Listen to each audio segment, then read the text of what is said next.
गौरी का गुलाम कौन है?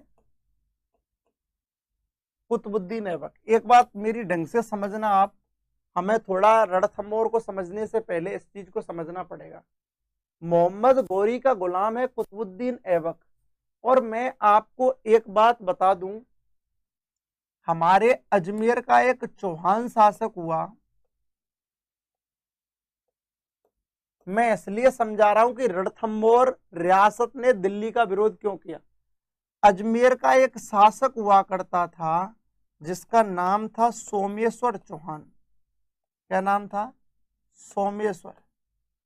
सोमेश्वर के ये दो पुत्र हैं, एक तो है पृथ्वीराज चौहान तृतीय, चौहान थर्ड, एक है दोस्तों हरिराज चौहान। एक कौन है? हरिराज चौहान। दोस्तों सोमेश्वर की मृत्यु के बाद पृथ्वीराज चौहान तृतीय अजमेर का शासक बना। समझना पूरा कंसेप्ट।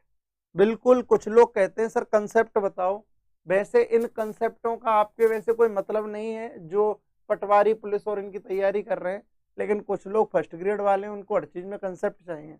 और ध्यान रखना, कल मैंने बोला था आपको, राज्यत्व का सिद्धांत सर्वप्रथम अशोक ने ही दिया था, ठीक है। और आप इस पर अब किंतु परंतु ना करें और आपस में इसमें चैट में लड़े भी नहीं, और जिसको जो पता है फिर वो मन में रख ले, पर ये अशोक ने ही दिया था। प्रथम शिलालेख से इस बात की जानकारी मिलती है। वापस आ जाओ। अजमेर का शासक है सोमेश्वर। सोमेश्वर के दो आइटम हैं, दो पुत्र हैं, पृथ्वीराज चौहान और हरिराज। पृथ्वीराज चौहान शासक बना 1177 से 92 ईस्वी, ठीक है, 77 से 92 ईस्वी तक बना। पृथ्वीराज चौहान तृतीय की जो मृत्यु है वो दोस्तों कायम हो गई तराइन के युद्ध में। तराइन के द्वितीय युद्ध में मोहम्मद गौरी के विरुद्ध मारा गया कौन? पृथ्वीराज चौहान तृतीय। पृथ्वीराज चौहान तृतीय के बाद शासक बना पृथ्वीराज चौहान तृतीय का पुत्र कौन दोस्तों? इनका पुत्र शासक बना जिसका नाम है गोविंदराज। क्या नाम है? गोविंदराज। और याद रखना, गोविंदराज ऐसा कहा जाता है दोस्तों, ऐसा कहा जाता है कि गौरी के कृपानुसार, उनकी मैं कह दूं कि इनके आशीर्वादानुसार ये शासक बन रहा है। ये बात बर्दाश्त नहीं हुई किससे? पृथ्वीराज चौहान तृतीय के भाई हरिराज चौहान से। और हरिराज चौहान ने गद्दी से हटा दिया किसको?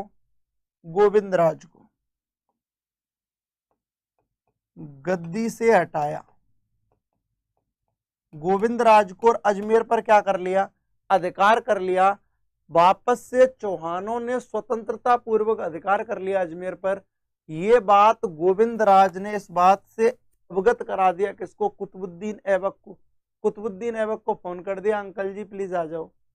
तो कहते हैं कि दोस्तों हरिराज ने युद्ध भी लड़ा और हरिराज की हार भी होती है, लेकिन हरिराज किसी भी तुर्क के हाथों मरना नहीं चाहता था, इसीलिए वह खुद सुसाइड कर लेता है। और दोस्तों अजमेर पर प्रत्यक्ष रूप से, दोस्तों अजमेर पर प्रत्यक्ष रूप से, धन्यवाद हिमेश जी, अजमेर पर प्रत्यक्ष रूप से अधिकार हो जाता है किसका? प्रत्यक्ष रूप से अधिकार हो जाता है, बोलो रे किसका हो जाता है लाला और लालियो? वो हो जाता है कुतुबुद्दीन ऐबक का। किसका हो जाता है? बात क्लियर थी कि कुतुबुद्दीन ऐबक समझ गया कि गोविंदराज, पृथ्वीराज चौहान तृतीय का पुत्र गोविंदराज अब शासन नहीं कर पाएगा, क्योंकि यहाँ के जो सरदार हैं इसे शासन नहीं करने देंगे। इसीलिए अजमेर को अपने अधिकार क्षेत्र में ले लेता है कुतुबुद्दीन ऐबक, और अपने कृपा पात्र के रूप में कुतुबुद्दीन ऐबक गोविंदराज को एक जागीर देता है। और वो जागीर होती है दोस्तों रणथंभौर की जागीर। कहाँ की जागीर? रणथंभौर की जागीर। और याद रखना दोस्तों रणथंभौर की जागीर। और ये जो गोविंदराज होता है अजमेर से जाकर 1194 ईस्वी में रणथंभौर के चौहान वंश की क्या करता है, स्थापना करता है।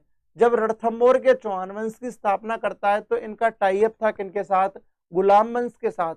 तो ये गुलाम वंश के शासकों को कर दिया करता था, कौन, रणथंभौर का चौहान वंश। लेकिन दोस्तों 1290 ईस्वी में, नमस्ते भाई, 1290 ईस्वी में जब यार संदीप कुमार राजपूत जी कह रहे हैं सर इतना डीप में मत जाओ, आधे कहते हैं सर डीप में जाओ, और अभी अखिल कुमार जी कहते हैं कि सर रामायण मत सुनाओ, फैक्ट ही फैक्ट बताओ। इधर पूजा परिहार जी कहती हैं सर फैक्ट मत बताओ, कंसेप्ट ही कंसेप्ट बताओ। तुम्हारा भाई भगवान ही रखवाला है, बताओ क्या किया जाए। कंसेप्ट बताऊं तो फैक्ट बताओ, और फैक्ट बताऊं तो कंसेप्ट बताओ। रणथंभौर की जागीर दे दी किसको, गोविंदराज को। और गोविंदराज जो भाई साहब थे, ठीक है, गोविंदराज जो भाई साहब थे इन्होंने डिसाइड कर लिया या इनका टाई अप हो गया कि ये गुलाम शासकों को क्या देंगे, कर देंगे। लेकिन दोस्तों गुलाम वंश का अंतिम शासक क्यूमर्स हुआ, और क्यूमर्स की हत्या कर दी किसने, जलालुद्दीन फिरोज शाह खिलजी ने। उस समय हमारे रणथंभौर का शासक था कौन दोस्तों, रणथंभौर का एक शासक था दोस्तों, रणथंभौर का जो शासक था जिसका नाम था हम्मीर देव चौहान, 1282 से 1301 तक। उसने देखा कि सत्ता बदल गई है कहां पर, दिल्ली में, अर्थात गुलाम वंश का अंत हो गया है और खिलजी वंश आ गया है। तो हमारा खिलजियों के साथ तो कोई टाई अप नहीं है, हम कोई खिलजियों से डरते थोड़ी हैं। नहीं दे रहे कर, चल जा, नहीं दे रहे, कर देने से मना कर दिया किसने, हमीर देव चौहान ने। इस बात का दोस्तों बुरा लग गया किसको, जलालुद्दीन फिरोज शाह खिलजी को। और जलालुद्दीन फिरोज शाह खिलजी ने डिसाइड किया कि मैं हमीर देव पर क्या करूंगा दोस्तों, आक्रमण करूंगा। और हमीर देव पर आक्रमण के लिए 1290 में आक्रमण करने के लिए कौन आ गया, जलालुद्दीन फिरोज शाह खिलजी। तो अपन उसी टॉपिक को देखने वाले हैं, इसीलिए आपको इतना डेप्थ में पढ़ाया है। तो आगे अपन बात करते हैं दोस्तों, स्क्रीनशॉट ले लें फिर थोड़ा सा आगे बढ़ते हैं।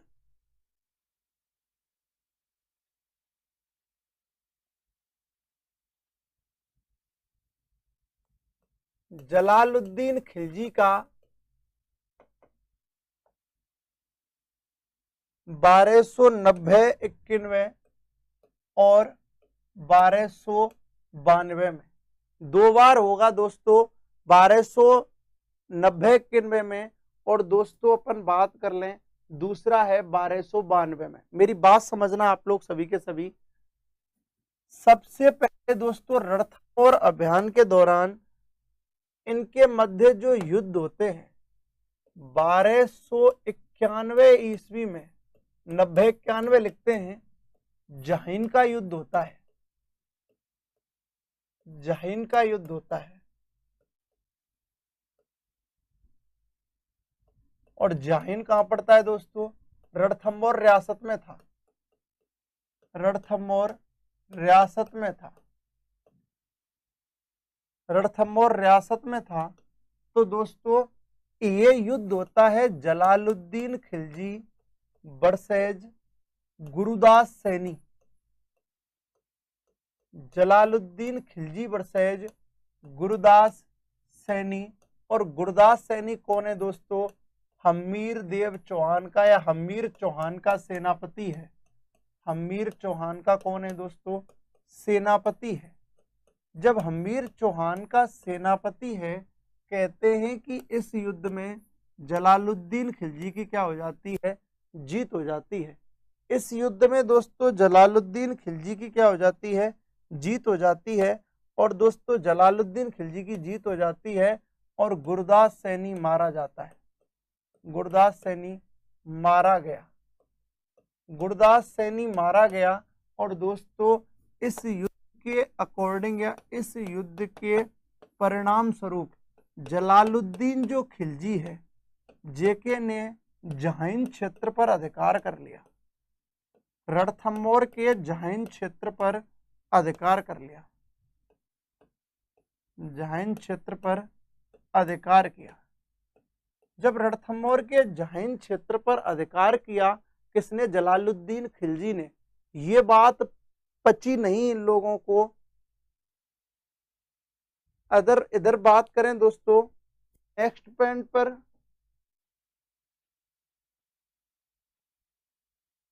खिलजी का रणथंभौर अभियान आप देख रहे हो 1290-91 में और 1292 में।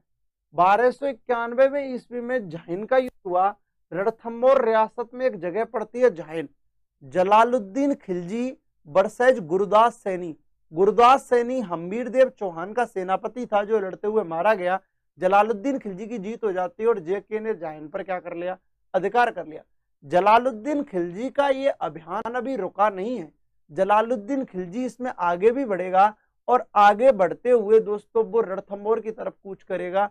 और याद रखना जलालुद्दीन खिलजी, आप एक बार स्क्रीनशॉट ले ले, मैं थोड़ा सा आगे बढ़ूंगा, ठीक है? स्क्रीनशॉट ले लिया होगा, आगे बढ़ जाते हैं। और दोस्तों 1292 ईस्वी में रणथंभौर चौहानों का गुमान, चौहानों का गर्व हम्मीर चौहान था, जिसके लिए कहा जाता है कि जीवन में टोटल 17 युद्ध लड़े, जिनमें से 16 में जीता और 1 में हार हुई। किसकी? हम्मीर देव चौहान की। इस युद्ध में जलालुद्दीन खिलजी की क्या हुई? हार हुई और हम्मीर देव चौहान की क्या हुई? जीत हुई। और दोस्तों जैसे जलालुद्दीन खिलजी युद्ध में हारा, जलालुद्दीन खिलजी का दिल टूट गया और जलालुद्दीन खिलजी ने गुस्से में कह दिया, जलालुद्दीन खिलजी ने कहा, एक वाक्य कहा, जब जीत नहीं पाया तो दिल रख रहा था उन लोगों का, अपने सैनिकों का। दोस्तों यहां पर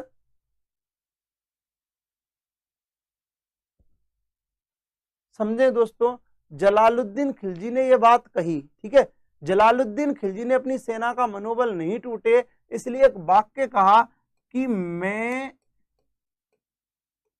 रणथंभौर जैसे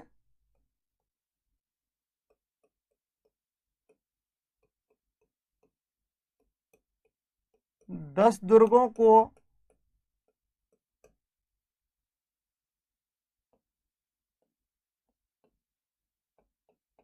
मुसलमानों के एक बाल के बराबर भी नहीं समझता। जलालुद्दीन खिलजी का रणथंभौर अभियान आप देख रहे हो दोस्तों, तो जलालुद्दीन खिलजी ने रणथंभौर अभियान के समय झाइन जीता, गुरुदास सैनी मारा गया। लेकिन जब वो रणथंभौर पर आक्रमण करने गए और सामने हम्मीर देव चौहान था, हम्मीर देव चौहान के विरुद्ध उनकी हार होती है और हम्मीर की जीत होती है। और हार से परेशान जलालुद्दीन खिलजी ने कहा कि मैं रणथंभौर जैसे 10 दुर्गों को मुसलमानों के एक बाल के बराबर भी नहीं समझता। आप स्क्रीनशॉट लें। तो दोस्तों अपन नेक्स्ट बात करते हैं, ऐप पर कल से शायद लाइव ले लें, फिर अपन आगे बढ़ते हैं, नेक्स्ट पॉइंट की बातें कर लेते हैं दोस्तों, आगे बढ़ते हैं। हमारे क्या